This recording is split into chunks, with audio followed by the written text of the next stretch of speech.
Hello, I'm Esther Gitu. Welcome to Africa 54. Here's what's coming up. U.S. President Joe Biden uses his final address before the United Nations General Assembly to urge unity in the face of challenges, including conflicts in Ukraine, Gaza, and Sudan. And in our technology report, Nigerian digital content creator Zainab Zakari generates a buzz with her artistic creations from fruits and vegetables. All this and much more coming up on today's Africa 54.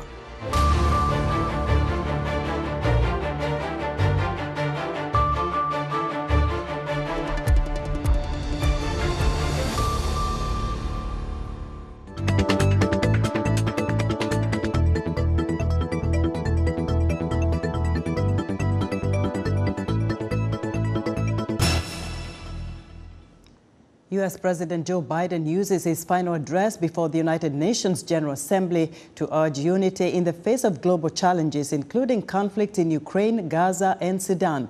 VOA White House correspondent Anita Powell reports from New York. Go ahead. Hope, unity, and service. President Joe Biden's parting message to world leaders in his final speech to the United Nations General Assembly on Tuesday. The U.S. leader covered a lot of ground in his valedictory address before world leaders. As expected, he urged the world to work together to end conflicts in Gaza, Ukraine, and Sudan. And he touted his administration's work in health and climate mitigation. But it was this line, about his decision not to seek re-election, that garnered the most applause from the audience, which included leaders from the body's 193 member states. My fellow leaders, let us never forget, some things are more important than staying in power. It's your people. But his call for a peace deal to end spreading conflict in the Middle East shows how deeply divided this international body is. Even if the situation has escalated, a diplomatic solution is still possible. In fact, it remains the only path to lasting security to allow the residents from both countries to return to their homes and the border safely. And that's what we're working tirelessly to achieve. But the conflict in Gaza, like the one in Ukraine, will likely not end with Biden's presidency, analysts say. I think the president is trying to toe the line that he's always towed, support for Israel, but really indicating also some sympathy and understanding of the plight of Gaza and some hope that it will be resolved, but not really being able to control the situation very directly. Washington's strong support of Israel has tested its standing at the UN, where many members are critical of Israel's action both in Gaza and now in Lebanon. On Tuesday, the head of the international body warned of what he called politically indefensible and morally intolerable impunity. Nothing can justify the abhorrent acts of terror committed by Hamas on October 7th or the taking of hostages, both of which I have repeatedly condemned. And nothing can justify the collective punishment of the Palestinian people. This annual event is a chance for the world's governments to discuss shared challenges and shared visions. The big question now, from Gaza to Ukraine to Sudan, what are they going to do about it? Anita Powell, VOA News, New York. For more on the UNGA, I'm joined live by VOA UN correspondent Margaret Bishia. Margaret, in his last address to the UN General Assembly, U.S. President Joe Biden also spoke about Sudan war. How are leaders addressing the crisis there?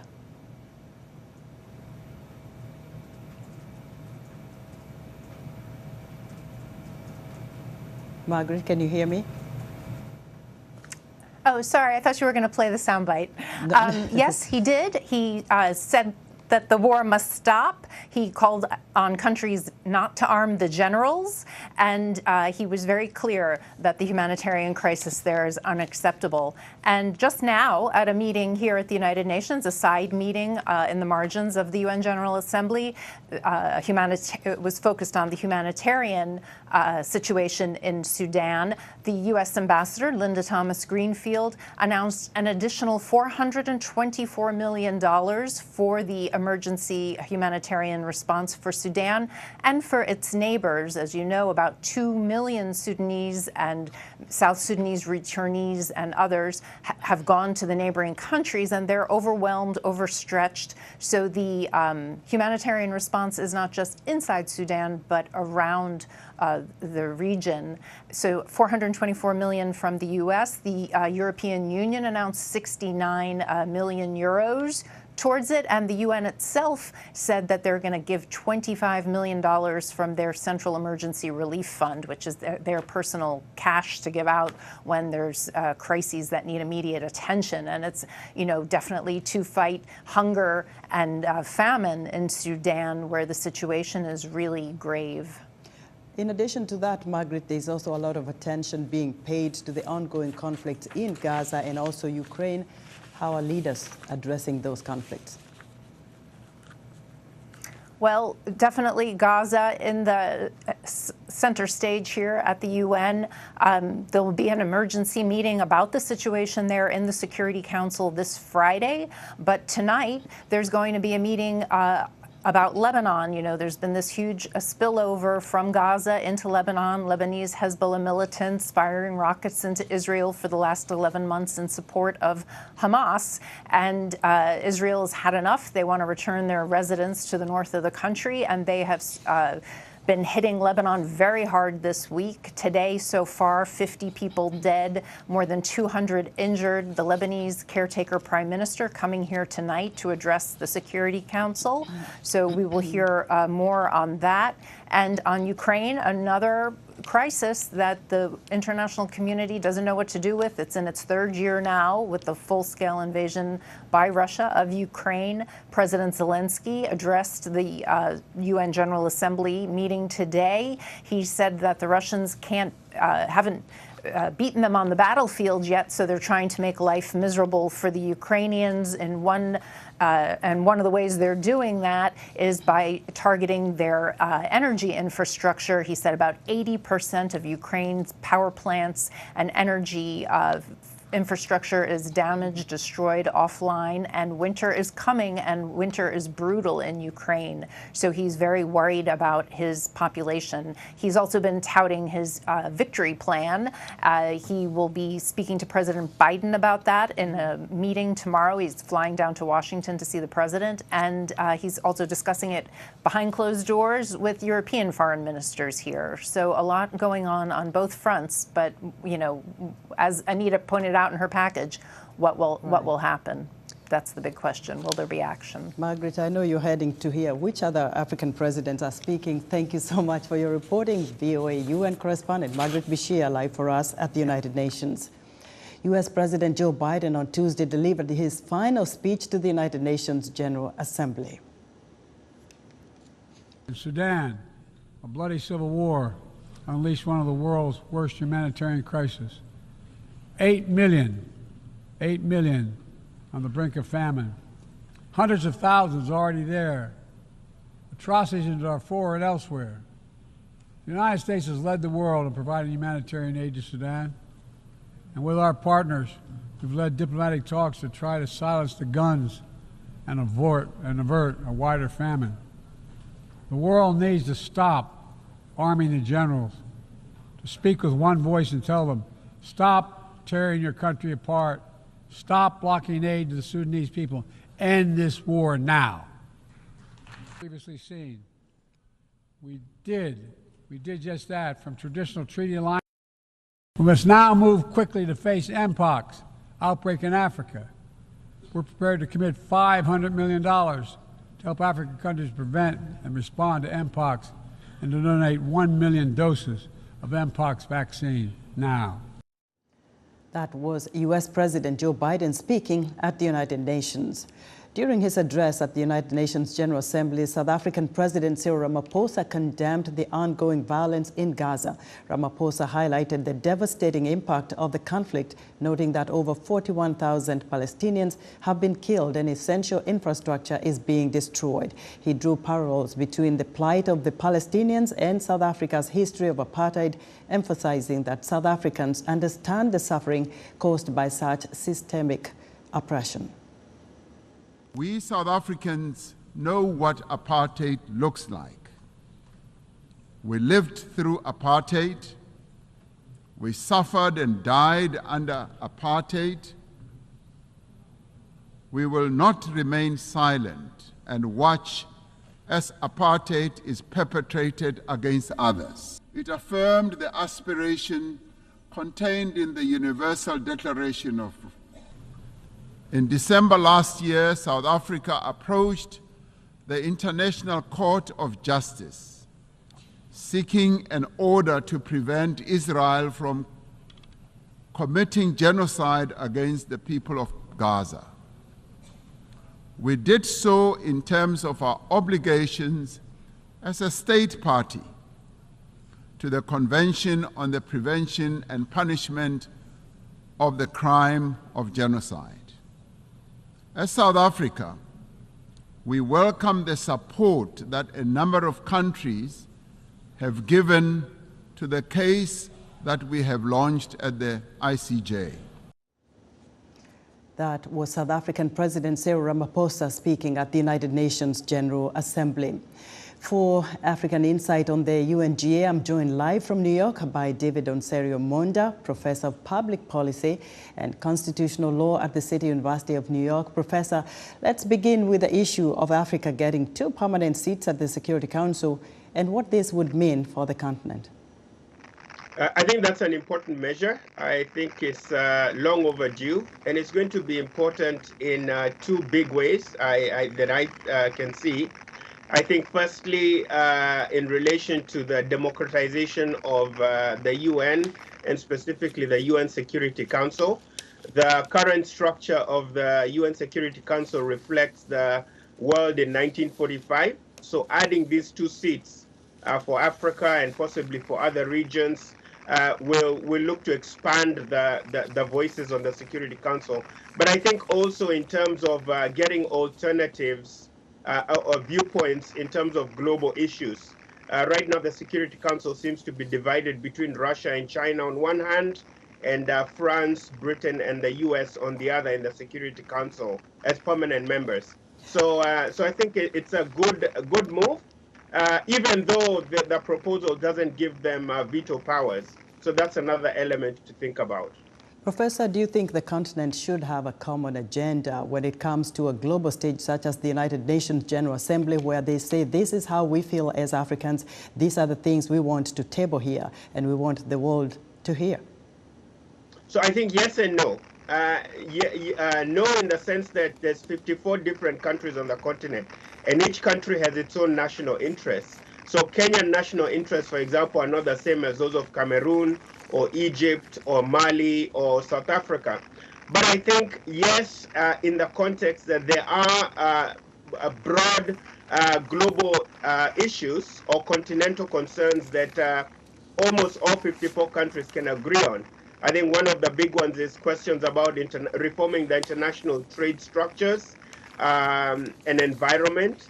I think the other issues, questions of climate change, debt relief, and also other issues around migration and unilateral intervention on the continent.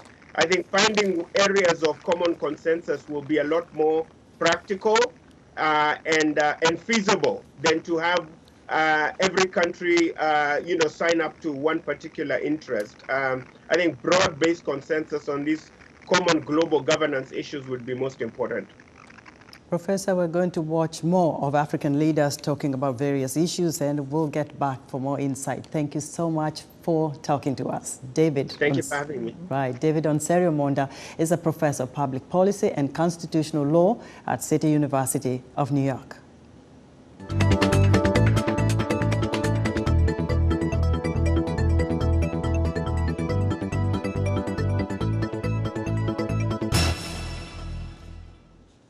Anti-foreigner groups in South Africa this week marched to President Cyril Ramaphosa's Union Buildings offices in Pretoria, protesting against the presence of undocumented foreigners and documented immigrants doing jobs that can be done by South Africans.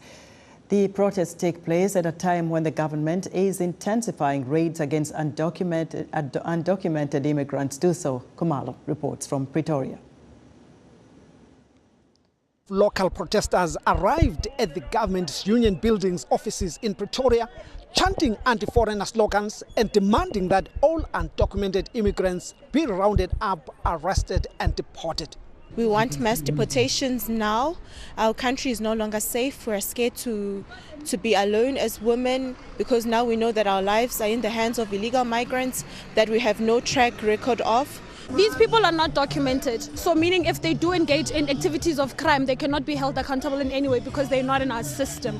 These people are flooding drugs into our communities. We're not saying South Africans are not doing that, but they are doing it at an alarming rate. All we're saying is if people are documented, they can be held accountable for their actions. Jobs that are not scarce skills, like your gardening, your security, your waitress, like all those jobs. Those jobs are supposed to be given to South Africans. Human rights organizations are angry and are accusing the government's recent raids targeting undocumented foreign nationals of fomenting xenophobic violence. What we have is a failed asylum system. It is not just failed, but it's institutionalized xenophobia of how we treat people coming from the African continent predominantly when they're trying to access their documents. The Deputy Minister of Home Affairs, Njabulo Nzuza, has told Parliament that they are not targeting immigrants, but simply enforcing immigration laws. Tuso Kumalo for VOA News, Pretoria. Still to come, a Nigerian artist and digital content creator becomes an internet sensation. We'll be right back. This week on Straight Talk Africa, world leaders are gathered in New York where the United Nations General Assembly is underway. What is the Africa delegation to UNGA hoping to achieve? Is the Summit for the Future going to make a difference for Africans? Join me, Peter Clotty, and my guests in New York as we tackle these questions on the next Straight Talk Africa. You're watching VOA's Red Carpet. My name is Jackson Vunganyi. Thank you so much for joining us each week right here on Red Carpet. We bring you the latest in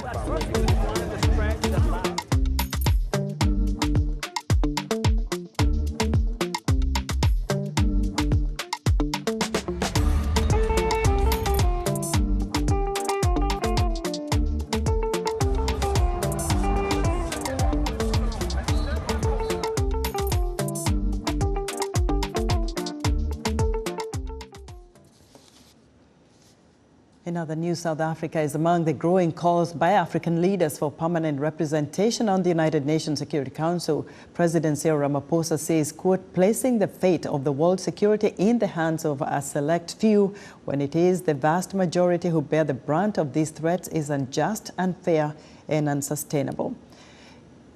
U.S. Representative Sidney Kamlager-Dove is leading the call for more humanitarian assistance for Sudan and for the U.S. to do more to help end the conflict.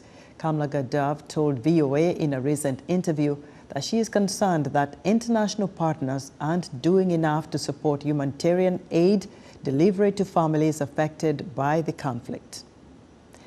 And the sons of music legend Bob Marley are on the road, bringing their late father's timeless message to life in a multi-city tour. The reggae giant's footsteps are being filled by his 5 sons, Ziggy, Stephen, Julian, Keimani, and Damien. Marley's sons are honoring his work, performing their father's songs, including massive hits like No Woman, No Cry, Could You Be Loved, and Is This Love? In Goma, Democratic Republic of Congo, a woman-led recycling company is tackling plastic pollution and creating jobs for some of the country's millions of internally displaced people. Reporter Zanem Neti Zaid takes us inside this entrepreneur's business. Irene Maroy is a manager at the Resilience for Development Group, or RDG, a women-owned business that turns plastic waste into eco-friendly paving stones. Based in Goma in the Democratic Republic of Congo, the company provides jobs for people displaced by years of war. Maroy says her focus is on young internally displaced people, hoping to prevent them from joining armed groups. When I saw so many young people turning to armed groups because they had no jobs, I knew I had a duty to help. And when war forced our fellow citizens to flee to the city, I decided to support some of the displaced by buying the plastic waste they collect. Thanks to this, many, especially women, are now able to provide for their families. As of April 2024, the DRC had 6.8 million internally displaced people, according to the United Nations. Boniface Kaina, a father of 7, is one of them. He says he is grateful for the job with RDG. By the grace of God, I met Irene. She taught me how to turn plastic waste into eco-friendly paving stones. I'm grateful because on the 15th and 30th of each month, I get paid before the World Food Program assists us in the camp. That money helps me and my family survive. The company also aims to make a dent in plastic wastes. For almost 3 years, the paving stones produced by the company have helped clean up the city of Goma and have been laid in private plots as well, says customer Gloire Muhindo. I chose to buy these paving stones mainly because they are made locally, which really motivated me. They are made from plastic waste like bags and bottles that litter our city. Supporting this initiative not only promotes recycling but also helps keep our city clean. Maroi's team say they are recycling about 10 tons of plastic every month in Goma. She says she's accomplishing 2 goals: fighting plastic waste and helping war-displaced people become more self-reliant. Zainab Zakari, VOA Africa, Goma, the Democratic Republic of Congo. A Nigerian artist and digital content creator is generating interest while becoming an internet sensation with her creations. Technology correspondent Paul Ndiho has more. Hello, Paul. Hello, Esther. A self-taught fruit carving artist, Zainab Zakari discovered her passion for this unique art form at a young age. Her ability to transform fruits, vegetables into intricate works of art is truly remarkable. She can turn a watermelon into a bouquet of roses and a stunning piece of art. I had the pleasure of speaking with Zakari about her creative process. My story as an artist started when I was very little, like I said. So I was a girl who loved drawing and painting. All the works you see on my page, like all my contents, are actually my first time doing them.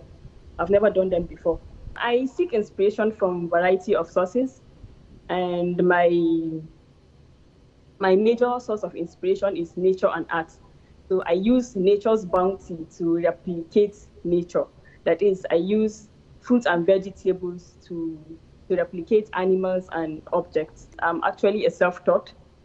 I had no coach. I just started. I didn't learn it, in fact. It was just, I woke up one day with so much inspiration to do something different, something like out of the box. So I just decided to use nature's bounty to make intricate designs and whimsical animals design. And then eventually people started loving what I do, so I continued. You're using a bit of technology, you become a star on social media. How are you able to put your things out there and create this kind of environment where people are talking about you and sharing your stuff around? I just believed in myself and I loved what I do. But when I starting up, I believe whenever one is up to bring something new, something different from the usual, you must face rejection. And especially here in our locality, we tend to dwell in already existing stuff. We hardly welcome new ideas. But I was not doing it for the accolade. So I was doing it because I have a strong passion for art. And then eventually people started falling in love with what I do, and that added more grease to my elbow. I like your choice of words too. So, how about on social media? How are you able to create this content and within a very short time I'll put it out there? Do you have like a crew that shoots for you, or you set up everything for yourself and do it?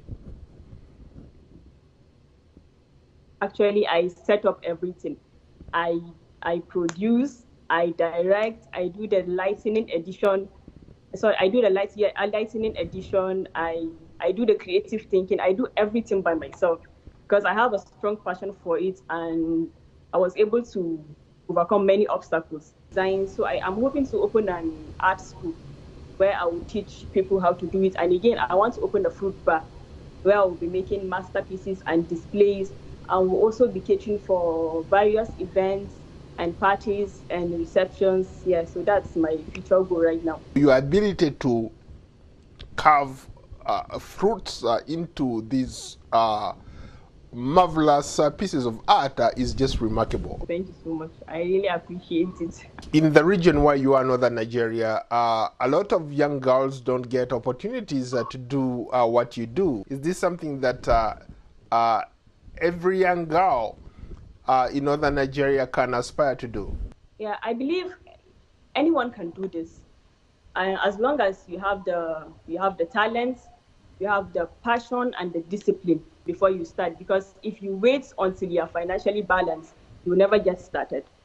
So, and then my advice to whoever is coming to my field is they should practice consistently. Because though I didn't practice, but I'm advising them to practice consistently, and they should experiment with different techniques and styles, and they should also seek inspiration from variety of sources, and they should be open to constructive criticism. The strong passion I have for art makes me overcome many obstacles, and as I realize my own strength and resilience. Where do you see yourself in the next 5 years or so? I see myself running a fruit bar and also establishing or maybe already established an art school where I'll be teaching young, youth or young creative enthusiasts. Yeah, and also want to start catering for events and parties. Yeah, that's what I want to do in the future. How are you able to continue doing what you do when you are not actually making any money off it? I believe in what I do. It doesn't matter if I make money or not right now, but I believe in the future I will make fortune out of it. Zainab Zakari is a Nigerian artist and digital content creator based in northern Nigeria. And that's our report. Back to you, Esther. Well, I'm so impressed. There was a VOA logo and out of a watermelon. Thank you so much for that beautiful story. Paul Ndiho. Join him every Wednesday for another informative tech segment right here on Africa 54. And that's our show for today. Be sure to watch Africa 54 on our website at voaafrica.com. From all of us here in Washington, thanks for watching. Paul.